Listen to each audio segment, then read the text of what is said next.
Hello, my name is Luna. I live alone in a quiet little apartment in Santa Rosa, California. It's not much. Just a modest two-bedroom with creaky floors and faded yellow curtains I never got around to replacing. But it's mine. It's peaceful. Even if that peace sometimes feels like silence too heavy to bear. The morning of my daughter's graduation started like any other. I brewed my coffee the same way I always do. In the French press, my son Brandon gave me 5 Christmases ago, back when he still called just to hear my voice. Back when I still felt like I belonged in someone's world.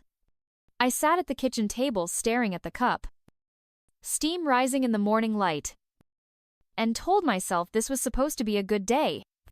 A proud day. My daughter Madison was about to receive her PhD from Stanford University. Years of study, sacrifice, ambition. A moment that should have been filled with joy and celebration. But as I looked across the table at the empty seat where she used to sit for pancakes and scrambled eggs on Saturday mornings, all I felt was distance. She hadn't invited me. Not really. She sent a text 3 days before the ceremony. 3 p.m. Stanford Memorial Auditorium. Hope you can make it. There was no "Can I save you a seat?" No, I can't wait to see you. Just a location. A time? And the unspoken understanding that I would find my own way there. Alone. I stood in front of my closet that morning for almost half an hour, trying to figure out what a mother wears when she's been slowly edited out of the family photo. The pale blue blouse felt too soft. The navy dress too mournful. I settled on the charcoal gray pantsuit I wore to my mother's funeral. It felt appropriate. I still wrapped the gift I'd brought, a silver hairpin that belonged to my grandmother. I placed it in a velvet box, slid it into my purse, and told myself maybe today she'd look for me in the crowd. Maybe today I'd met her again. But deep down, I already knew. This was Madison's big day. But it wasn't mine. Not anymore. I arrived at the Stanford campus nearly an hour early. The sun was already high and unrelenting. But I welcomed the sting of heat on my skin. It reminded me I was still here, still alive, still capable of feeling something. The crowd was thick, with proud families holding bouquets, camera phones raised, arms draped lovingly over one another's shoulders. I weaved through them, holding tight to my purse, my gift, and the last shred of belief that maybe today would be different. Inside the auditorium, ushers were guiding guests to their seats. I asked if there were any reserved sections for family of the graduates. The young man looked at my ticket, then pointed vaguely to the upper rows. General seating. Back row. I climbed the steps slowly, each one heavier than the last. By the time I reached the top, I could see them dead center in the front row like a curated portrait for a magazine. My son Brandon, with his perfectly pressed button down. His wife Jessica, elegant in cream. Their girls, Sophie and Kate, fidgeting in their seats. And next to them, of course, sat Madison's father Frank with his new wife Cheryl. Blonde, polished, effortless. They were all smiles. Cheryl leaned toward Frank, whispering something that made him laugh. Brandon tossed his head back in that big, carefree laugh I used to hear echo through the hallway after bedtime stories and tickle fights. No one turned around. No one looked up. No one scanned the room for me. I sat alone, high above them, where I wouldn't accidentally end up in any photos. I had gotten good at that being there, but not really. A background character in a story I'd spent my whole life writing. The ceremony dragged on with the usual praise for ambition, community, support systems. I clapped when Madison's name was called, tears stinging the edges of my eyes as I watched her cross the stage. She looked stunning, confident, radiant. Powerful. She glanced out into the audience. She smiled. She waved. Toward the front row. Toward them. After the ceremony, I stood near the exit, watching the graduates spill out like a river of hope and accomplishment. I waited, holding my gift, hoping maybe Madison would look around. Maybe she'd remember. Instead, I watched them all gather on the lawn for photos, laughing, hugging, kissing cheeks. A photographer directed them into perfect poses. Frank stood proudly beside Madison. Cheryl slipped in like she belonged. Brandon and Jessica flanked them with their daughters.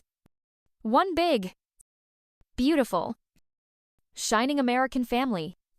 If you cropped the photo just right, you'd never even know I existed, so I stood there for a few more minutes. Gift still tucked in my bag. And then I turned and walked back to my car. I didn't say goodbye. There was no one there to say it to. The drive back to Santa Rosa felt longer than usual.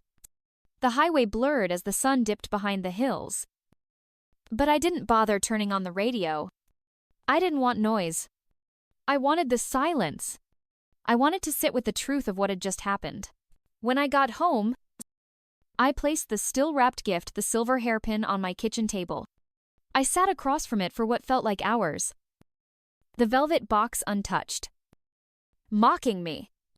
That pin had passed through generations of women who believed in legacy. In love? In family? I was starting to question all of it. That night, I didn't cry.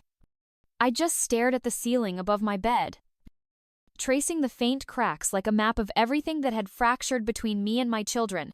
Somewhere between college applications and wedding invitations, they'd stopped seeing me as a person and started treating me like a utility.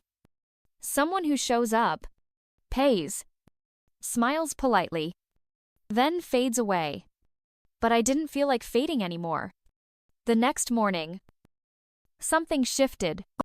Not dramatically. Not with a big, cinematic swell of music. But quietly, like a door that had been stuck for years, finally creaked open. I got out of bed, made my coffee, ate my yogurt and berries like I always do.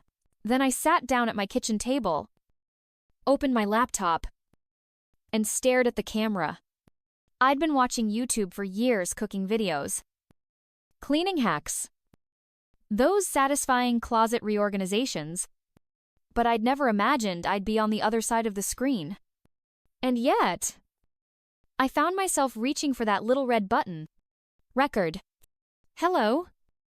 I said, looking into my own eyes reflected back at me. My name is Luna. And yesterday was my daughter's graduation day. I didn't script anything. I just talked about what it felt like to sit alone while the people I loved played happy family without me. About the years I spent working night shifts and skipping meals to make sure my kids had every opportunity.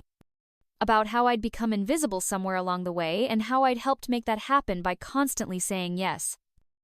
By never asking for more. I poured 34 years of motherhood into that 18-minute video. I wasn't angry. I was honest. When I finished, I titled it, "What Happens When Moms Become Invisible," and clicked upload. I closed the laptop and went to bed. Not expecting much. Maybe a handful of views. Maybe a couple of kind comments from strangers who understood. But the next morning, my inbox had exploded. Notifications. Shares. Comments. I had touched something raw. Something real. And I wasn't alone. By noon, the video had over 10,000 views. By dinner time, it had doubled. The comments poured in faster than I could read them. Thank you for saying what I've never had the courage to say. I thought I was the only one. My daughter hasn't spoken to me in 5 years. Your story is mine. It wasn't just mothers, grandmothers, stepmothers, aunts, even a few fathers. People from across the country: California, Iowa, Florida, Upstate New York wrote paragraphs beneath my video, opening wounds they'd kept sealed for years. There was grief. Yes, but also relief, like we'd all been holding our breath, waiting for someone, anyone, to say out loud what we were all quietly enduring. Then came the message that made my chest tighten. Hi, Luna. This is Jessica, Brandon's wife. We need to talk. I stared at the screen for a long time before I could even process the words. My daughter-in-law had found the video. Less than an hour later. My phone rang. It was Brandon. Mom. What the hell is going on? He said, skipping any pleasantries. Jessica's in tears. The girls are asking questions. You need to take that video down. Hello to you too. I replied calmly. How did you find it? A friend of Jessica's sent it to her. Now it's all over her social media. What were you thinking? I was thinking that I've spent the last 10 years being erased. I said. I was thinking that telling the truth shouldn't feel like betrayal. Mom, this is family stuff. You don't put that kind of thing on the internet. It's private. Private to who I asked. Because I've lived every moment of it. I've sat at the back of every recital. I've waited for calls that never came. I've watched your daughters grow up through filtered photos. I've earned the right to speak. You could have just asked us to save you a seat. He said. The silence that followed was deafening. I whispered. Brandon, I'm your mother. Should I have to ask for a place in the family I built? He didn't answer. And honestly, I don't think he could. Later that night, I received a text from Madison. What you did is unforgivable. You've embarrassed us. You've humiliated me professionally. Some of my colleagues saw it. There was no apology. No reflection. Just blame. Just shame. I sat with that text for a long time. And then I made a decision. I hit record again. And this time, I talked about what it feels like to be punished for telling the truth. That second video, it was different. Not just in tone, in purpose. The first had come from heartbreak. A quiet release after years of silence. But this one, it came from clarity. From fire. From knowing that I was no longer afraid of being misunderstood. Because for the first time in my life, I understood myself. I titled it, When Speaking the Truth Makes You the Villain. I didn't hold back. I talked about the years I spent smiling through disrespect. The holidays I spent alone while my children vacationed in Hawaii or Aspen or Maine. The times they called when they needed something and disappeared the moment I had nothing left to give. I didn't name names. I didn't attack. But I didn't tiptoe either. And when I hit upload, I braced myself. The backlash came faster this time. The internet has a way of choosing sides even when you never asked it to. Some called me brave. Others called me bitter. A few called me a narcissist. A manipulator. A drama queen. But I didn't flinch. Because for every critic, there were 100 voices saying, me too. Women in their 50s, 60s, 70s. They wrote to me in all caps, with typos and trembling punctuation, pouring out stories of being ghosted by their own families, of being treated like free babysitters or walking wallets, of being erased once their usefulness had expired. They didn't want revenge. They wanted visibility. They wanted someone to say, I see you. And then something unexpected happened. A journalist from a local news outlet reached out. She'd seen the videos. She wanted to do a profile on me on the larger story behind this quiet epidemic of forgotten mothers. I hesitated at first. Was I ready to be that public? But then I remembered I already was. So I said yes. The article went viral. National outlets picked it up. I was invited to speak on a podcast. Then another. Then a panel for a virtual conference on generational estrangement and emotional labor, And somewhere in the middle of all that noise, I got a letter in the mail. Handwritten. No return address. It was from a woman named Elaine in Pennsylvania. 67. Retired nurse. Divorced. Estranged from both her sons. She wrote, Luna, you don't know me, but you've saved me. I was sitting in my living room with a bottle of pills and a goodbye note when your video came on autoplay. I listened. Then I cried. Then I threw the pills away. I read that letter 3 times. Then I sat at my kitchen table and wept. It wasn't about going viral anymore. It wasn't about my kids, or my past, or even my pain. It was about something much bigger, a community of women learning they are allowed to take up space, to speak, to be. And for the first time in decades, I felt like I had a voice that mattered. The strange thing about being seen after a lifetime of invisibility is that it doesn't feel like fame. It feels like coming home to yourself. A few weeks after the article went viral, I got an invitation from a nonprofit in Chicago. They were hosting a summit called Mothers in the Margins, a gathering for women who felt forgotten, erased, or pushed aside in their own families and communities. They wanted me to give the closing speech. I laughed when I first read it. Me, a closing speaker. But then I remembered the letter from Elaine. I remembered the hundreds of comments. The tearful messages from strangers who now called me Aunt Luna or Mama L. So I said yes. When I walked on that stage in Chicago, wearing the same navy blue dress I'd bought for Madison's baby shower all those years ago, the one I was told was too much, I stood a little taller. Not out of pride, but out of peace. The room was full of women who looked like they hadn't spoken their truth in years. Their eyes carried lifetimes. Their silence was heavy. I told them my story. Not as a victim, but as a woman who almost lost herself trying to stay lovable in someone else's narrative. And I ended with this. Silence doesn't make you safe.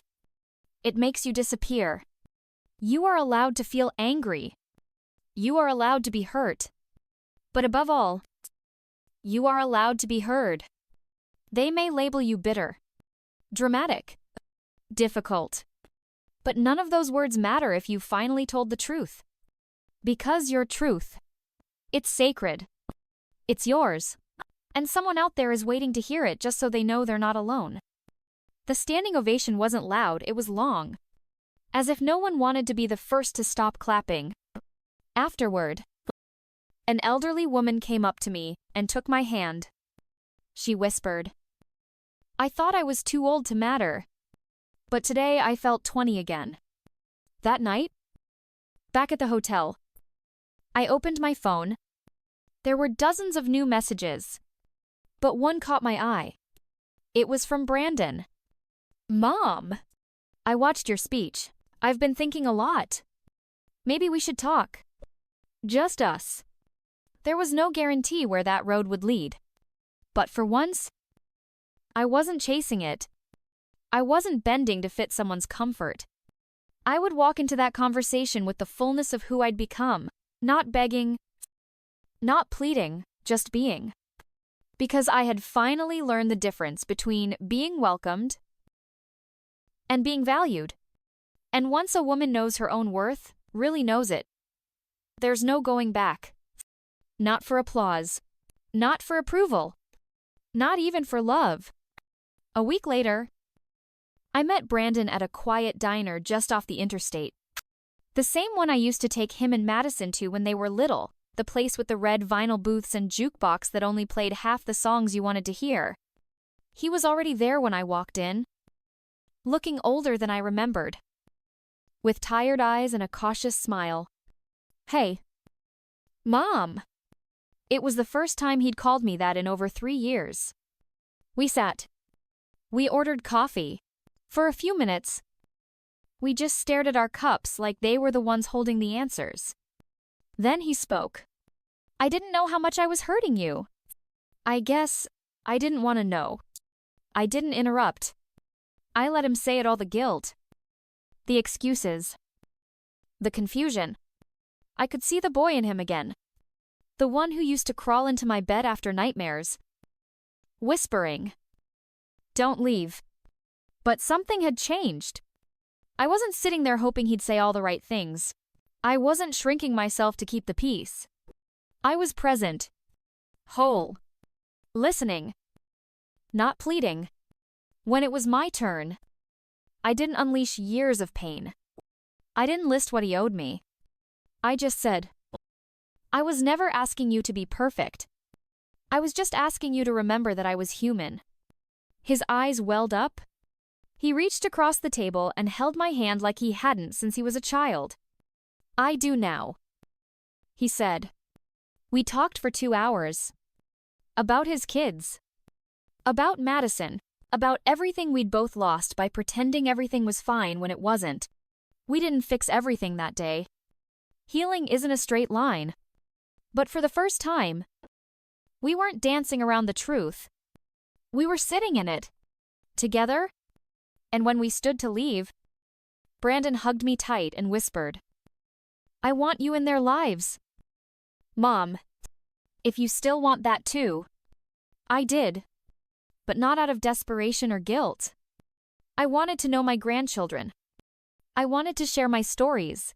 I wanted to teach them that silence is never love, and that boundaries aren't rejection. They're respect.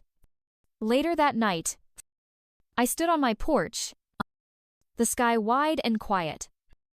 The air filled with that early fall scent of change. I thought of Elaine, of the women at the summit, of every message from someone who said, "You helped me say what I couldn't." And I realized something. Sometimes, the bravest thing you can do isn't to fight for others to see your worth. It's to finally see it yourself.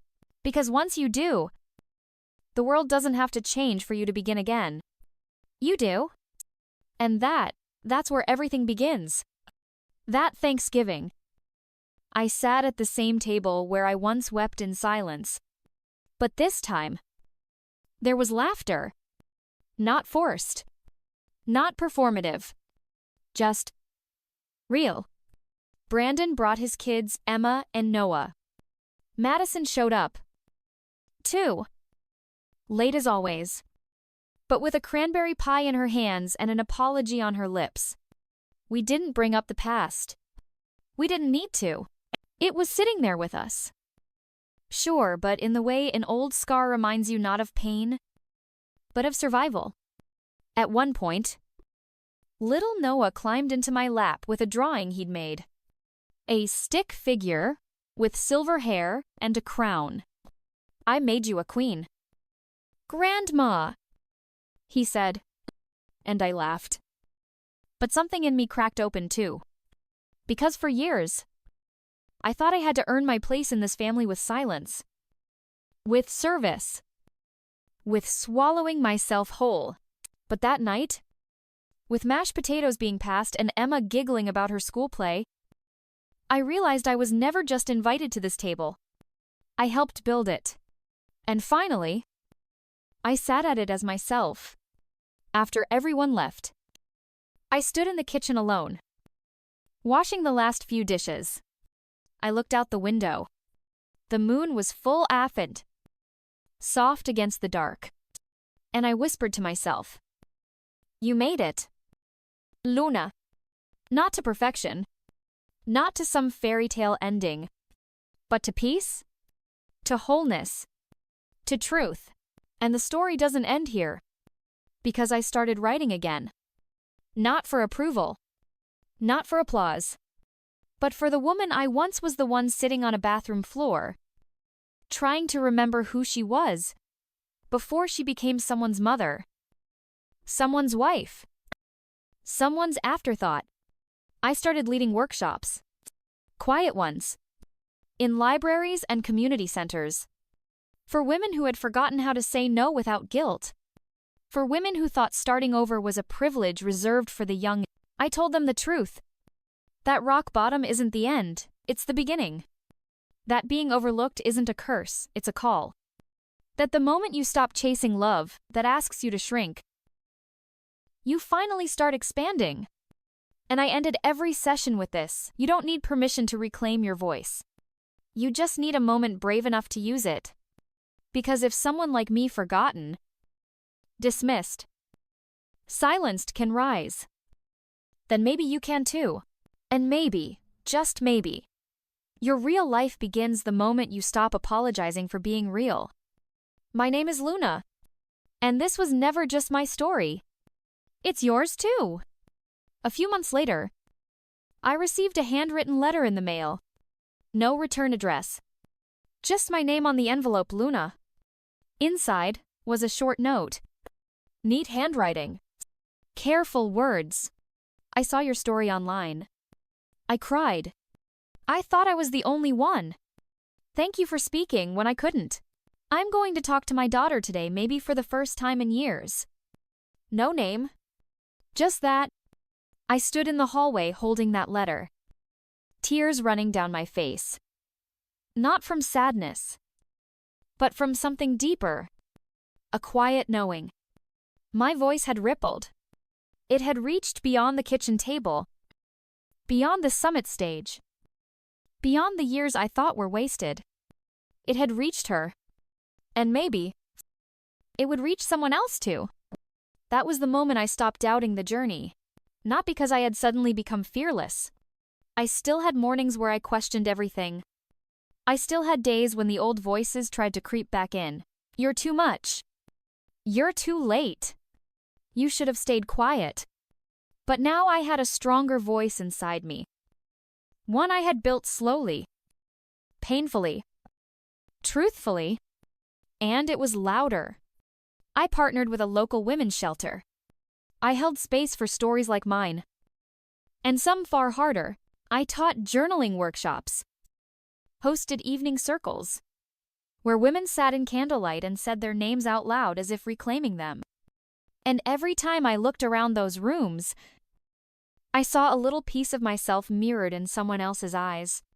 One night, after a session, a young woman named Kayla approached me. She looked barely 20, but her shoulders carried decades. She said, "I didn't know I was allowed to say no. I thought being loved meant being small." I held her hand and told her the truth. No. Being loved means being seen. Being heard? Being safe. She nodded, then whispered, "I want to be like you." And I smiled. Not because I felt proud, but because I understood the weight of that statement. Not long ago, I wanted to be like someone else too. Anyone who looked whole. Anyone who didn't flinch when speaking their truth. But here I was now, someone else's mirror. And I realized this. You don't need to be famous to change a life. You don't need a platform to make an impact. You just need the courage to tell the truth first to yourself, then to others. That's how change begins. That's how healing spreads. And that's how ordinary people like me, like Kayla, like you, start to build something extraordinary. One voice at a time. The evening I got invited to speak at the State Women's Conference, I almost said no. Not because I wasn't ready, but because the old version of me still whispered, "Why would anyone want to hear you?" But I said yes anyway. I walked into that auditorium in Austin, Texas. A room filled with over 2,000 people. And for the first time in my life, I didn't feel like I had to be anyone other than Luna. No mask. Not performance. Just a woman with a story. They gave me 15 minutes. I told them the truth. I told them about the bathroom floor, the isolation, the breaking, and the rebuilding. I told them about being a wife who disappeared into motherhood, about how guilt kept me small, about the night I realized I wasn't saving a family. I was slowly losing myself. And I told them about the turning point, about how silence isn't always noble, about how pain, when spoken aloud, loses its power. And when I finished, there was no applause at first. Just stillness. And then, One woman stood up, then another, and another, until the whole auditorium was on their feet. Some clapping, some crying, not for me, but for themselves, for the part of them that had been waiting to be seen. Later, backstage, an older woman named Lorraine approached me. Her voice shook when she spoke. I'm 72 years old. Luna. And tonight, I feel like I'm just beginning. Thank you. That night, I didn't sleep. Not from nerves or excitement, but from awe. Because what I thought was just my story had become our story. And I understood something I wish I'd known sooner. That healing isn't about erasing the past. It's about standing in it, owning it, and letting others stand beside you in theirs. So here's what I'll leave you with.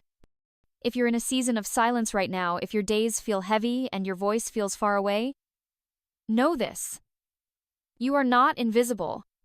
You are not too late. And your story matters more than you think.